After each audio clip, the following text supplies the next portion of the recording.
friends, I am Nikita Sharma. I have done my bachelor's in science and currently I am pursuing my master's. तो आज की video में हम बात करेंगे माइक्रो ऑर्गेनिजम्स के बारे में।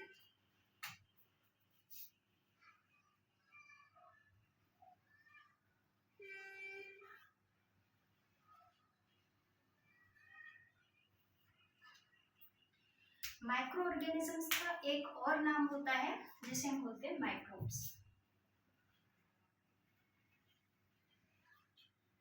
ठीक, अब हम देखेंगे कि ये जो माइक्रोब्स हैं इनके बारे में मान लीजिए हम इनकी पूरी हिस्ट्री जो है वो डिटेल्ड हम इस वीडियो में देखेंगे। ठीक, तो सबसे पहले कि ये देखते कैसे हैं, इनका वर्क क्या है, क्या पॉजिटिव रोल्स हैं, क्या नेगेटिव रोल्स हैं और इनके मतलब फंक्शन कहाँ रहते हैं, ये सब इस सब के बारे में हम जो है वो बात करेंगे। ठीक है, तो सबसे पहले मैं आपको बताऊं कि ये मतलब हमें ये कैसे देखते हैं। तो आंसर इज दिस कि ये नेकेड आई से बिल्कुल भी नहीं दिख सकते हैं।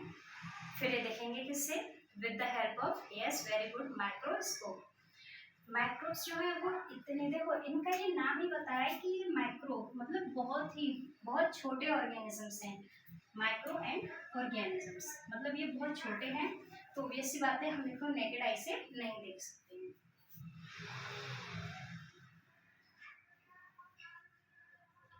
ठीक, फिर किसकी हेल्प से दिखते हैं, माइक्रोस्कोप की हेल्प से।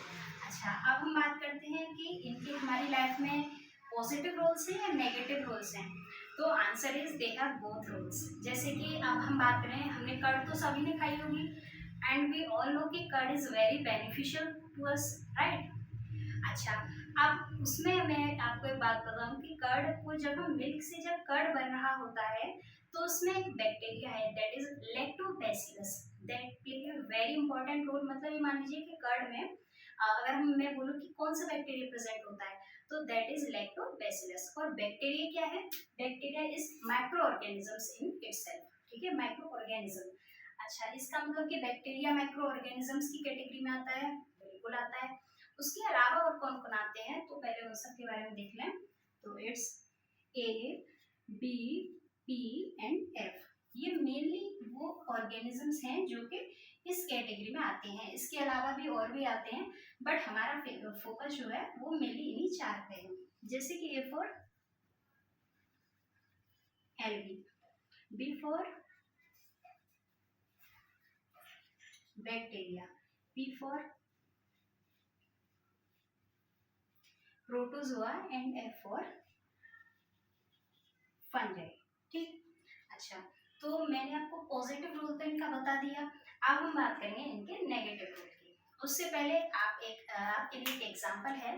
जैसे कि मान लीजिए आपका मन हुआ आज सैंडविच खाने का, तो आपने क्या किया, आप ब्रेड लाए मार्केट से और आप पूरी तो नहीं खा पाएंगे तो आपने 4 ब्रेड उसमें से यूज किए, बाकी आपने किचन के ड्रॉर में रख दिए।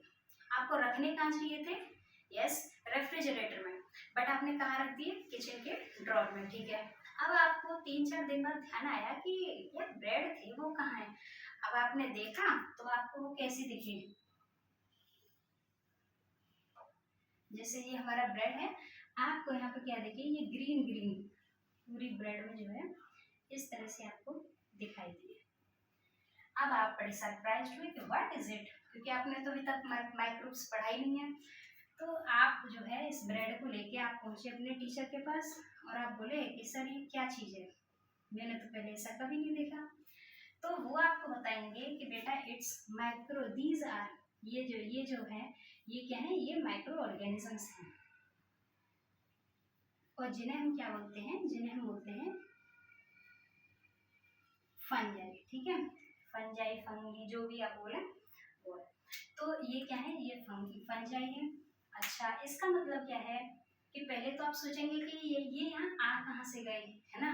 और दूसरा क्वेश्चन है कि मतलब अगर मैं इसको रेफ्रिजरेटर में रख देता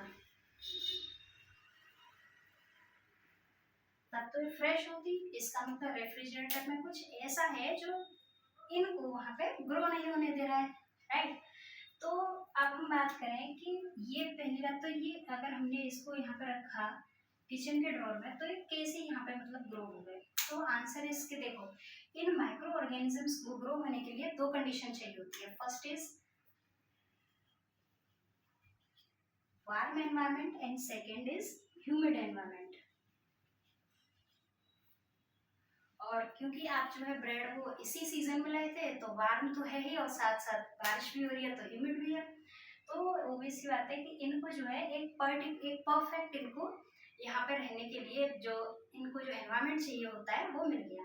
तो ओबियसली बात है ये ग्रो करेंगे।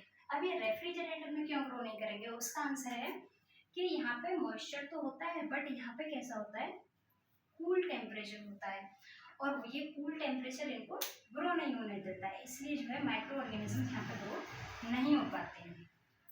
ठीक, तो हमने पढ़ लिया ये दिखते कैसे हैं, ये रहते कैसी जगह पे हैं।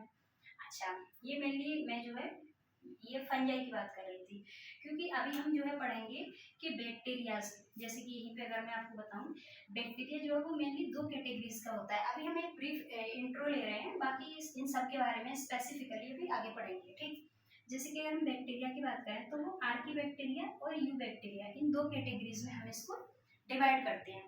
तो ये जो आर्की बैक्टीरिया हैं, ये मोस्ट प्रिमिटिव टाइप के बैक्टीरिया होते हैं, और ये इतने मतलब हम कह सकते हैं ये बस कहने को प्रिमिटिव है, बाकी देखो इनकी एक बहुत ही सेल वॉल की बहुत अच्छी फैसिलिटी, एक अच्छी हम कह सकते हैं विशेषता होती है, जो इनको एक्सट्रीम से एक्सट्रीम कंडीशन में भी इनको सर्वाइव करा देती है। जैसे कि हम कह सकते हैं जो एक्सट्रीम जो साल्टी एरियाज होते हैं वहाँ पे भी ये ग्रो कर जाते हैं।